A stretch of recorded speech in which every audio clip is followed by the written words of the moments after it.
नमस्कार, जय श्री कृष्णा, कैसे हैं आप? और आपके साथ-साथ मैं अच्छा हूँ, ऐसा कहते हुए हम सब अच्छे-अच्छे मन से गीता माता के ध्यान की तरफ आगे बढ़ जाते हैं।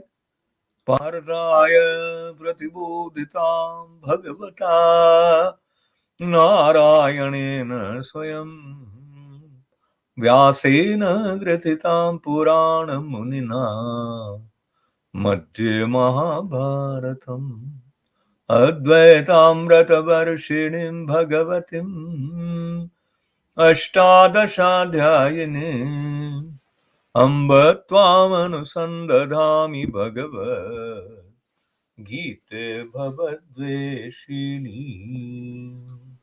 गीता माता की जय जयकार करने के साथ में हम बढ़ रहे हैं 9वें और 10वें श्लोक की तरफ 18वें अध्याय के। पर उससे पहले एक बात करने की बात जो बन जाती है वो ये है कि हमारा कर्म के साथ कैसा संबंध हो, इससे हमारी सफलता असफलता, मन की प्रसन्नता खिन्नता और हमारा बंधन में रहना या मुक्ति में रहना सब कुछ जुड़ा हुआ है। श्रीमद् भगवद गीता कर्म के साथ हमारे संबंध की स्पष्टता को माँ की तरह जब सौंप रही है तो लेने के लिए हम अर्जुन जी के साथ प्रस्तुत हो जाते हैं। 9वें श्लोक की तरफ चलते हैं 18वें अध्याय के।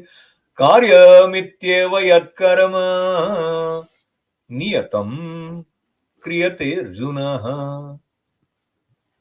नियतं क्रियते अर्जुन संगम त्यक्त्वा फलं चैव सत्यागः सात्विको मतः। तो पहले क्या था, राजस त्याग के बारे में बात हुई थी। अब जो बात है वो सात्विक त्याग के बारे में है। तो त्याग भी 3 तरह के हैं भाई, सात्विक त्याग है, तामस त्याग है, राजस त्याग है। सात्विक त्याग के लक्षण बता रहे हैं इसमें।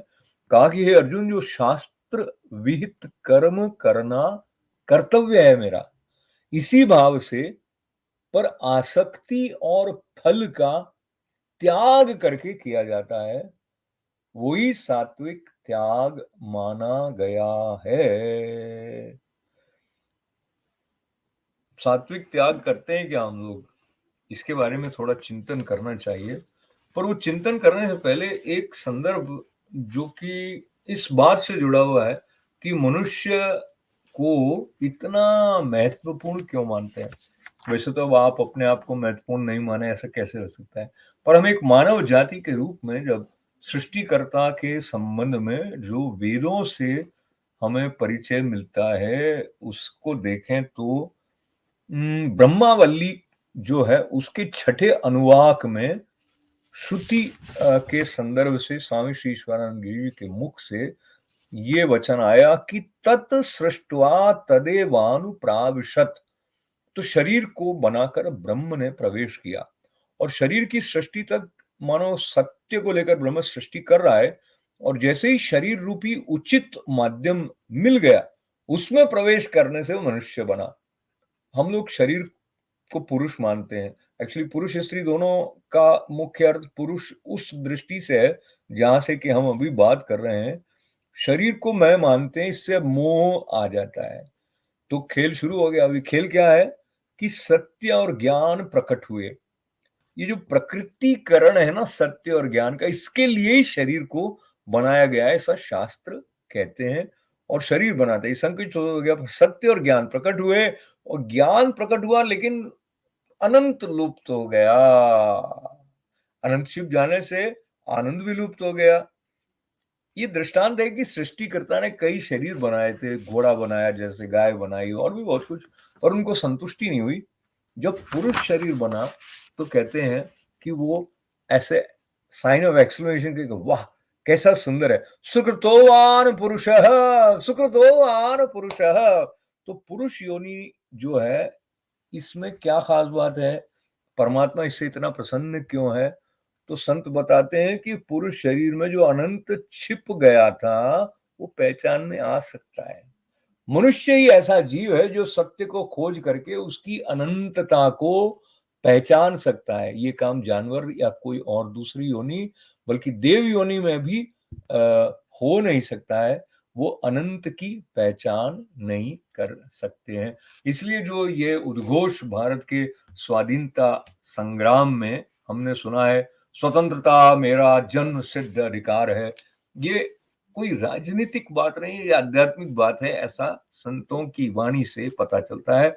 और ये संदर्भ आनंद मीमांसा नाम की पुस्तक जो स्वामी शीशानंद जी के वचनों पर आधारित है, उसमें से लेते हुए बात जो हमारी चल रही थी, कार्यमित्यव यत्कर्म नियतं क्रियते अर्जुन संगम त्यक्त्वा फलं चैव स त्याग सात्विको मतः। तो जो सात्विक रूप से त्याग आसक्ति के बिना किया जा रहा होगा, तो वो जो संदर्भ आया अनंतता के प्रकट होने की, वैसी स्थिति मन की बनेगी, वरना तो बनेगी नहीं। ऐसा कहते हुए अगले श्लोक की तरफ चलते हैं। न द्वेष्ट्य कुशलम कर्म कुशलेनानुसज्जते त्यागी सत्व समाविष्टो मेधावी छिन्न संशयः। तो सात्विक त्यागी के लक्षणों का वर्णन किया, कहा कि हे अर्जुन, जो मनुष्य अकुशल कर्म से तो द्वेष नहीं करता और कुशल कर्म में आसक्त नहीं होता, वो शुद्ध सत्व गुण से युक्त पुरुष संशय रहित, बुद्धिमान और सच्चा त्यागी है। अकुशल कर्म से तो द्वेष नहीं करता का मतलब है कि बहुत स्ट्रॉन्ग लाइक्स एंड डिसलाइक्स नहीं है कि ये तो मुझे करना ही नहीं है, ये तो मुझे यही करना है। तो जो इस प्रकार की वृत्ति होती है, जो कर्म विशेष के प्रति बहुत अधिक बांध देती है, ये संदर्भ है यहाँ पे, या कुछ और बात है? अकुशल कर्म से क्या तात्पर्य है, इसके बारे में चिंतन करने की आवश्यकता है।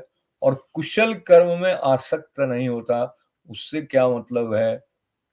तो वो उसमें आसक्त नहीं होता का क्या मतलब है? कुशल कर्म में आसक्त नहीं होता यानी कि अनुकूलता और प्रतिकूलता के साथ में उसका ऐसा संबंध, ऐसा भाव नहीं रहता है उसका कि भाई ये काम जो है इसमें मेरे लिए बाधा है, तो मुझे इससे भाग जाना चाहिए, ऐसा उनकी वृत्ति नहीं होती है। और कर्मों में कुशलता लाना ही योग है, ऐसा भी हमने सुना है। तो ये जो संगम त्यक्त्वा फलम चैव, ये जो बात है ना, उसके बारे में दादाजी जो स्वाध्याय परिवार वाले हैं, वो कहते हैं कर्तव्य करना और फिर भी उसका संग न होने देना, क्या ये संभव है? ऐसा संभव तो है ही नहीं, संग तो होगा ही। किसी कर्म के साथ संग न हो तो कर्म ही कैसे होगा? प्रश्न उठाते हैं वो, सही प्रश्न है।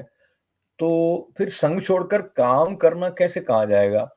फिर उन्होंने भी कहा कि थोड़ा गहराई से चिंतन करेंगे तो जो संग शब्द का अर्थ यहाँ पर हम आसक्ति के रूप में लेते हैं, यानी कि आसक्ति छोड़ने की बात है। संग तो होगा पर उसमें आसक्ति नहीं होगा। तो संग एक बात है और फल छोड़ना दूसरी बात है। फिर फल छोड़कर काम करे ऐसा कहा गया, उसका अर्थ यह है कि नित्य तृप्त होकर बिना किसी आकांक्षा के काम करे। तो जो नित्य तृप्त होकर काम करता है वो तो राजा है ना अपने मन का। वो कार्य करने में जितनी मस्ती उड़ेल सकता है, वो कोई कातर भाव से कार्य करने वाला, जिसको किसी न किसी चीज की प्राप्ति की लालसा है, वो तो नहीं कर सकता है। और ये भी घोषणा नहीं करनी है। दादाजी कहते कि मैं आकांक्षा रहित हूँ, नित्य तृप्त हूँ और मुझे तो फल तो चाहिए ही नहीं। इसमें भी अहंकार का एक भाव आ जाता है। और फल की दृष्टि नहीं हो तो कार्य में तीव्रता और वेग नहीं आएगा, ऐसा कुछ लोग कहते हैं। तो गीता जो है ये तो सबके लिए है, महान पुरुषों के लिए तो कई सारे ग्रंथ हैं। और गीता बुद्धि गम्य बनाती है, जो कि सूक्ष्म सिद्धांत हैं, उसमें आसक्ति और फल की इच्छा की ओर ध्यान नहीं जाए ऐसी हिम्मत देने वाली जो है वो गीता माता है कि मुझे फल की अपेक्षा नहीं है और मैं फल का स्वीकार नहीं करूँगा, उसमें अहंकार आ गया। तो ये जो सूक्ष्म दृष्टि से गीता माता के वचनों को समझकर अपनाने की आवश्यकता है, तो श्री कृष्णार्पणम अस्तु शब्द या भाव के द्वारा जो कुछ है भगवद अर्पण करें, वहां से ये बात थोड़ी-थोड़ी हमारे लिए प्रकट होने लगेगी। जब हम प्रेम से भगवान के चरणों में अर्पण करने लगते हैं, तो फिर संग छूट जाता है, प्रेम से अर्पण हो जाता है। तो भगवान ने कितना अनुकूल एक तंत्र जैसा कह दीजिए कर्म को अपनाने का, जीवन को जीने का हमारे लिए गीता माता के द्वारा प्रकट किया है।